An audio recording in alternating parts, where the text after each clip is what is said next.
Welcome to my channel. Subscribe and enjoy my new stories every day. I notice it one day, just a small thing at first, Lydia's complaints. She never used to complain, not about much anyway. She's always been the kind of woman who charges through life, full of energy, always a step ahead of me. But lately, she's different. I've got a headache, she says when I ask her to join me for a walk after dinner. She's had a lot of headaches lately. That's when I start wondering, is it just stress or something else? The first time she said it, I didn't think much of it. Life gets stressful, right? But then it became frequent, almost daily. I'll just lie down for a bit, she'd say, dragging herself upstairs, leaving me alone with the silence of the house growing louder with each passing day. A few weeks ago, I wouldn't have thought twice. But now, her excuses come with a kind of heaviness that lingers in the air. Lydia, the same woman who once had enough energy to outlast me after a long day, was fading. Today, as I sit at my desk at work, the thought doesn't leave me. The idea that something is wrong gnaws at me. It's been lingering in the back of my mind for weeks. A slow burn. Maybe it's just the stress of her new job, or maybe it's something else. I can't shake it off anymore. That's when I make the decision. I'll leave early today. I'll surprise her. I smile, imagining the look on her face when I show up with her favorite daisies. I swing by the flower shop on my way home, the memory of her bright eyes when she saw them on our first date replaying in my mind. The daisies feel light in my hand, but my heart grows heavy. Am I overthinking things? A silly part of me hopes I am. But deep down, something feels off. When I pull into the driveway, her car is there. Of course, it is. She said she wasn't feeling well this morning. Another headache. I laugh to myself, feeling a little guilty. Poor Lydia. Maybe I'll bring her some tea after the flowers. That'll cheer her up. I push open the door, keys jangling in my hand, the sound echoing through the silent house. The stairs creak under my weight as I head upstairs toward our bedroom. I clutch the bouquet tighter, the petals brushing against my hand. My heart races. She'll be so surprised. I'll tell her I came home early to spend time with her, to make her feel better. It'll be a nice evening. We need it. As I reach the top of the stairs, I hear it, voices. Hers, faint but unmistakable, followed by a low murmur that doesn't belong to me. My steps slow, the beating in my chest growing louder than the voices. I inch toward the door, a knot twisting in my gut. The door is cracked open just enough for me to see. I glance in, my mind refusing to process what my eyes are seeing. Lydia is in bed, and she's not alone. The man with her, our primary care physician, Dr. Ellis. I feel the world shift, my mind reeling, but I stay rooted to the spot, frozen in disbelief. She's curled against him like it's the most natural thing in the world, the sheets tangled around their legs. His hand rests lazily on her waist, his voice murmuring something soft, intimate. The daisies slip from my fingers, hitting the floor without a sound. For a moment I can't move. I can't breathe. The betrayal slams into me like a freight train. Lydia, my wife, my everything, with him. Of all people, our doctor. I want to storm in, yell, demand answers. But instead, I take a step back, then another, retreating silently down the hall. Rage simmers just beneath the surface, but I keep it together. Not yet. Now's not the time. I slip out the door, unseen, the daisies still lying crumpled on the floor of our bedroom. Once in my car, I sit gripping the steering wheel, my knuckles white. She's been cheating. God knows for how long. The headaches, the distance, the constant, I'm tired, excuses, it all makes sense now. And he, Dr. Ellis, this whole time, he's been playing the caring physician while screwing my wife. The rage I've been holding back ignites. But I'm not a fool. I won't confront her now. No, this needs to be handled smartly. I'm going to make sure she regrets every moment of this. She thinks she can sneak around behind my back. I'll show her what betrayal really feels like. The plan forms slowly, piece by piece, as I sit there staring blankly out the windshield. First, I'll gather proof. I need to know how deep this goes. If she's been lying to me about this, who knows what else she's hiding? I want to know everything. I'm not just going to ruin her. I'm going to make her wish she'd never crossed me. I pull my phone out, scrolling through the numbers until I find the one I need. Yeah, I say when the voice on the other end picks up. I got a job for you. Discreet. I need surveillance on my wife. The voice on the other end agrees, and I end the call, feeling a strange sense of calm settle over me. Lydia has no idea what's coming, but she will. Soon enough, she'll know what it's like to be betrayed, humiliated. I'll make sure of that. I glance at the bouquet of daisies, now lying limp on the passenger seat. A bitter laugh escapes me. I almost feel sorry for her. Almost, but not quite. She made her bed. Now she'll have to lie in it. And when I'm done, there will be nothing left of the life she thought she had. The next morning, the alarm clock rings at 6:30 a.m. like it always does. Lydia is already out of bed by then, as she's been lately, her routine now dictated by these headaches and early morning gym sessions she claims to need for some stress relief. I stare at the ceiling for a moment, my mind replaying the scene from yesterday. Her and Dr. Ellis. I feel the burn of betrayal in my chest, but I force it down. Today's a different kind of day. Today, I'm not the clueless husband. Today, I take control. I'm going to dismantle her life one piece at a time. I hear her downstairs in the kitchen. The clink of mugs, the sound of the coffee pot gurgling. She's going about her routine like nothing's changed. Like she didn't spend the previous day in bed with another man. My fist tightens under the blanket, but I keep my calm. No outbursts. Not yet. I shower and get dressed, pulling on my best mask of normalcy. I don't need her sensing that something's different. Not until I'm ready. As I make my way downstairs, I catch sight of her standing by the counter, sipping her coffee. She looks up at me and smiles, an easy, warm smile that used to melt me. Morning, she says brightly, her tone casual, as if yesterday didn't happen. I wonder how long she's been keeping up this act, lying to my face, playing the doting wife while sneaking around behind my back.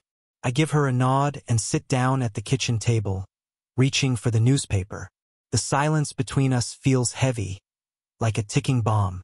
I let it hang there as I pretend to read, though my mind is racing. I wonder if she's texting him right now. Maybe they have a plan, maybe they've been doing this for months, years even. You all right? She asks, her eyes scanning me briefly, a flicker of concern, or maybe suspicion. Is she catching on? I'm fine, I say, forcing a tight smile. Just work stuff on my mind. She seems to accept that and goes back to her coffee. Today, though, I don't leave for work right away. Instead, I wait. I'm pretending I have a late meeting, but really, I'm waiting for my private investigator to call. I've hired one to tail her for the next few days, to dig up everything.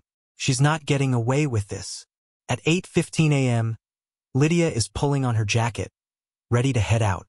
I'll be home late again tonight, she says, casually dropping the words. Client meeting after work. Don't wait up. I almost laugh. The lies come so easily to her now. Does she even realize it? Or has she convinced herself she's still the innocent, overworked wife? I watch her go, my heart thudding with a quiet rage as the door clicks shut behind her. I wait 5 minutes, then call the PI. She just left. Make sure you follow her closely, I say, my voice colder than usual. Already on it.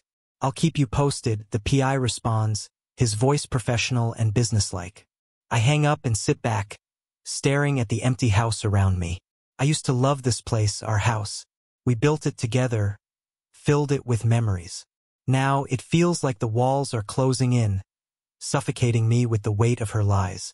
But soon, this place won't be hers anymore. By the time I get to work, my mind is already buzzing with possibilities. Revenge is tricky. I wanted to hurt her, but I want it to be precise. I don't want to blow up in a fit of rage and have her turn this around on me. No, I want to take her down in a way that leaves her no way out. Something slow, methodical. The first step is making her think I don't know anything. She needs to feel safe, comfortable in her lies. And then, when the moment's right, I'll pull the rug out from under her. At lunch, the PI texts me a photo, Lydia walking into a restaurant. Dr. Ellis is already there, waiting at a corner table. My heart clenches at the sight of them together, but I swallow the anger. Not yet. I need more. The day drags on, each hour crawling by as I wait for the next update. Finally, as I'm packing up to leave, another text comes in. They left the restaurant together, heading back to his office. Want me to follow? Yes. I type back, my fingers pressing harder into the phone screen than necessary. Of course I want him to follow. I want to know exactly where they're going, what they're doing. I want every last detail. When I get home, the house is still empty. Lydia's not back yet, no surprise there. I pour myself a drink, the ice clinking in the glass as I swirl it around. The day's events replay in my mind. It's one thing to suspect, but seeing the proof in front of me is different. It stirs something deeper, darker. The front door opens, and I hear Lydia's footsteps. I stay seated on the couch, listening to her move through the house.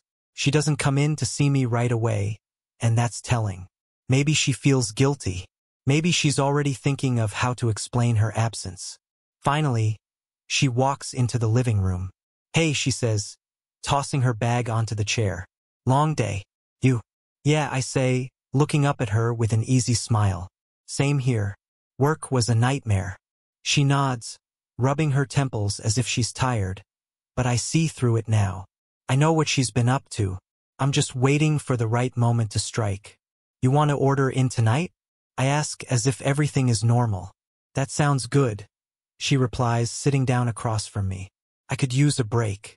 I keep the conversation light. She doesn't need to know that I've already got a lawyer on standby, ready to file the divorce papers as soon as I say the word, or that I've been documenting every lie she's told, every minute she's spent with him. We order dinner, and she chats about work, pretending everything's fine. But as I watch her, I realize something. This isn't just about revenge anymore. It's about reclaiming my life, the life she's stolen from me piece by piece. I let her ramble on, knowing that soon enough, the truth will come crashing down on her. And when it does, there will be no escape. Later that night, I lie awake next to her, staring at the ceiling, my mind racing. The clock reads 1:13 a.m., but sleep is impossible. Tomorrow, the PI will deliver the rest of the evidence I need. After that, the real work begins. I turn my head to look at her, lying peacefully in bed beside me, completely unaware of what's coming. The thought should bother me, but it doesn't. Not anymore. She's made her choice, and now it's time for me to make mine. And when I'm done, her life, the one she thinks she has, will be over. I close my eyes, feeling the calm settle in. Tomorrow, the game changes. Tomorrow, she loses everything. Morning comes, and with it, the final piece of the puzzle. I wake up before Lydia, slipping out of bed quietly. I check my phone as I sip my coffee, waiting for the message from the PI. It comes at 7:05 a.m. sharp. A photo of Lydia and Dr. Ellis leaving a hotel downtown. My chest tightens, but I don't flinch this time. This is exactly what I expected. I've spent weeks watching, waiting, gathering every piece of evidence I could. And now it's all in my hands. I scroll through the photos the PI sent, clear, undeniable proof of her betrayal. There they are, walking arm in arm, laughing, her head resting on his shoulder like they're the happiest couple in the world. The kind of intimacy she used to share with me. I close my phone and exhale slowly. This is it. It's time to act. Lydia's still asleep when I head upstairs, the sunlight creeping through the curtains and casting soft shadows across her face. I watch her for a moment, wondering if she ever thought she'd get caught. Does she feel guilty? Does she even care? I kneel down next to her side of the bed, my face calm, my heart strangely steady. Lydia, I say softly, shaking her shoulder. She stirs, blinking herself awake. Her eyes flutter open, and she smiles at me, just like every other morning, like she hasn't been lying to my face for months. Morning, I say, standing up and walking back toward the door. We need to talk. Her face tightens, eyes narrowing with a flicker of confusion. About what, she asks, sitting up. Her voice is cautious, guarded. I don't answer right away. Instead, I turn and leave the room, heading downstairs to the kitchen. She follows soon after, still in her robe, her bare feet patting softly on the hardwood floors. I can sense the tension in her now. She knows something is off, but she has no idea what's coming. I sit down at the kitchen table, my fingers drumming lightly against the wood. She stands across from me, leaning on the counter, watching me carefully. I've been thinking, I start, my tone casual but firm. About us. About everything. She raises an eyebrow, tilting her head slightly. What do you mean? I lock eyes with her, letting the silence stretch for a beat longer than necessary. She shifts uncomfortably. I know, Lydia. I say finally, my voice low but unwavering. I know about him. About Dr. Ellis. Her face pales instantly, her body stiffening as the words hit her. For a moment, she's completely still, frozen in place. Then, she opens her mouth to speak, but no words come out. She's caught and she knows it. What are you talking about? She stammers, trying to regain her composure. I don't. Stop. My voice cuts through her pathetic attempt at denial. I reach into my pocket and toss my phone onto the table, screen up, displaying the photo of her and Dr. Ellis leaving the hotel. You can drop the act, Lydia. I have all the proof I need.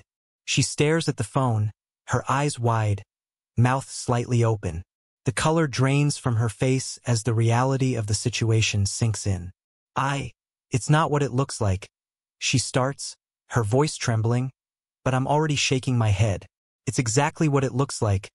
I say, my voice cold now. You've been lying to me, sneaking around, cheating on me with our doctor. Did you really think I wouldn't find out? Her hands tremble as she reaches for the back of a chair, steadying herself. I can explain, she whispers, but her words are hollow, empty. I don't need your explanations. I snap, standing up and walking toward her. I know everything. I've known for weeks. I've been watching you, Lydia, waiting for the right moment. And now it's here. Her eyes dart around the room, desperate for some kind of escape. But there's nowhere for her to go. I've trapped her, and she knows it. Please, she says, her voice cracking. It was a mistake. I didn't mean for this to happen. I love you, I do, but don't lie to me again. I slam my fist onto the table, the sound reverberating through the kitchen. She jumps, tears welling up in her eyes. You don't get to say you love me. You threw that away the moment you started sleeping with him. She breaks down, sobbing, her hands covering her face. I'm sorry, she cries, sinking into the chair, her body shaking. I'm so sorry, please just let me explain. I watch her for a moment, her pathetic display of regret almost laughable. But I'm not moved. She's only sorry she got caught. Here's what's going to happen. I say, my voice hard as steel. You're going to pack your things and get out of this house. Today. I'm filing for divorce first thing tomorrow. And don't even think about trying to take anything from me. I've got every bit of evidence I need to make sure you get nothing. She looks up at me, her face streaked with tears. You can't do this, she chokes out. Please, let's just talk. We can fix this. Fix this. I laugh, the sound bitter. There's nothing left to fix, Lydia. You ruined it. You chose him over us. Her sobs grow louder, and she reaches out for me, but I pull back, disgusted by the sight of her. Don't touch me, I growl. You don't deserve that anymore. She collapses into herself, her cries filling the room. I turn away, my mind racing with what comes next. This is just the beginning. I've already contacted a lawyer, already lined up every detail of my plan. Lydia thinks she's suffering now, but she has no idea how much worse it's about to get. You should call Dr. Ellis, I say over my shoulder, my voice cold and detached. Maybe he can help you figure out where you'll live, since you won't be staying here anymore. Her sobs catch in her throat at my words, and she looks at me with wide, pleading eyes. Please, she whispers, her voice hoarse. Don't do this. But I'm done listening to her. I walk out of the kitchen, leaving her crumpled and broken at the table. I head upstairs, grabbing a bag and packing a few things. I'll stay with a friend tonight. I don't need to be here for the rest of her pathetic meltdown. By the time I'm back downstairs, she's still sitting there, her face in her hands, her body trembling. I don't say another word as I walk past her and out the door, the finality of my exit hanging in the air like a death sentence. As I drive away, the weight on my chest starts to lift. This is only the beginning. Soon, she'll be out of my life for good. And when I'm done with her, she'll have nothing left. Lydia thought she could cheat, that she could betray me and walk away unscathed. She was wrong. This isn't just about divorce. This is about retribution. I'm going to make sure she feels the pain she caused me tenfold. And when it's over, she'll wish she never met me. I drive away, the cool air rushing through the open window, my heart pounding with a strange mixture of anticipation and calm. It's over. At least, the part where Lydia believes she can still plead and manipulate her way back into my life. But for me, this is far from finished. I glance at my phone on the passenger seat. A message from the lawyer comes through, confirming that the divorce papers are being prepared. My mind spins as I think about what's next. I know she'll turn to Dr. Ellis. That's her only option now, and it's exactly what I've been waiting for. It's time to set the final part of my plan into motion. I pull over to a quiet parking lot and dial a number. Everything's in place. I ask, my voice calm but carrying the edge of something darker. Yeah, the voice responds on the other end, one of my contacts who knows how to handle this kind of situation. You sure about this? More than sure. I hang up the phone, the weight of my decision settling like iron in my chest. There's no turning back now. Lydia and Dr. Ellis won't see this coming, and when they do, it'll be too late. I take a deep breath, picturing them together, laughing at me, thinking they've gotten away with everything. That image fuels the fire inside me, and I start the car, heading back toward town, toward the endgame. Later that night, I sit in my car parked across the street from Dr. Ellis' house.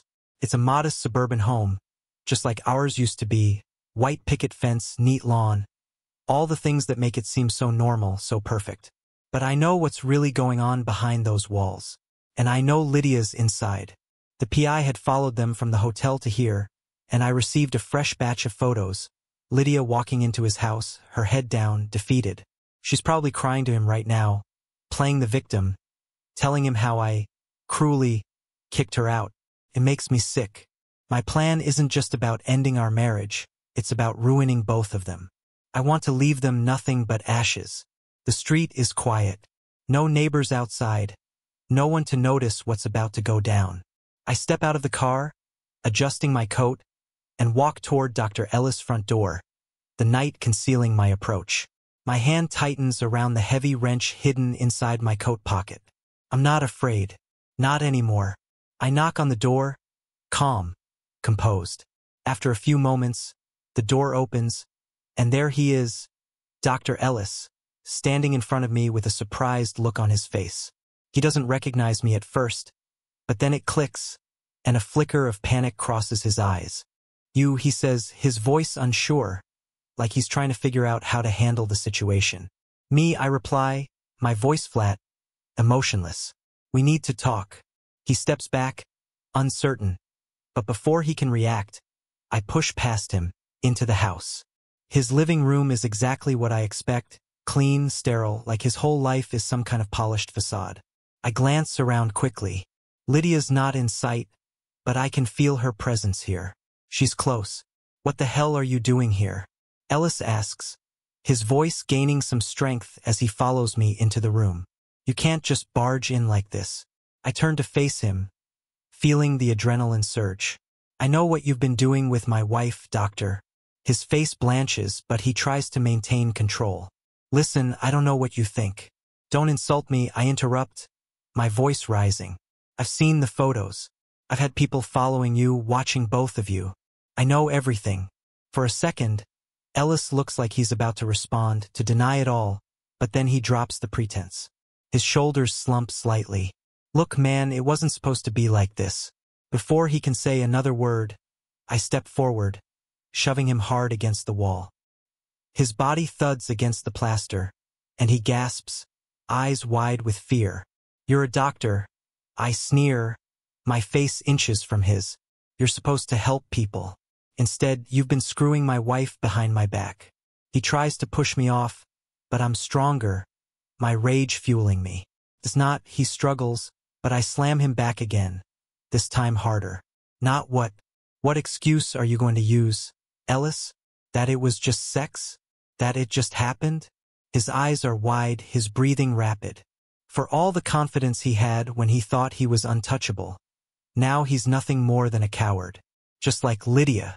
At that moment, Lydia steps into the room, her eyes widening in shock when she sees me. What are you doing here? She breathes, frozen in place. My eyes lock onto hers, cold and unfeeling. I told you this wasn't over. She looks between me and Dr. Ellis, her face crumpling. Please, let's just talk. I know I hurt you, but I cut her off with a harsh laugh. Talk. There's nothing left to talk about. You betrayed me and now you're going to pay for it. Ellis tries to speak again, but I release him, shoving him roughly to the floor. He scrambles back, looking up at me with fear in his eyes. I turn my attention to Lydia, taking a step toward her. You thought you could just walk away from this, that I'd let you get away with it. I shake my head slowly. No, I'm going to make sure you lose everything, just like I did. Her voice breaks as she steps back, her hands shaking. Please just stop. We can fix this. Fix this. I snap, pulling the phone from my pocket and tossing it onto the coffee table in front of her. The photos, the ones from the PI, flash across the screen, each one a brutal reminder of her betrayal. She stares at them, her face paling, and then looks back at me with desperation in her eyes. But it's too late for that. I've already filed for divorce, I say, my voice calm now, and I'm making sure you get nothing. No house, no money,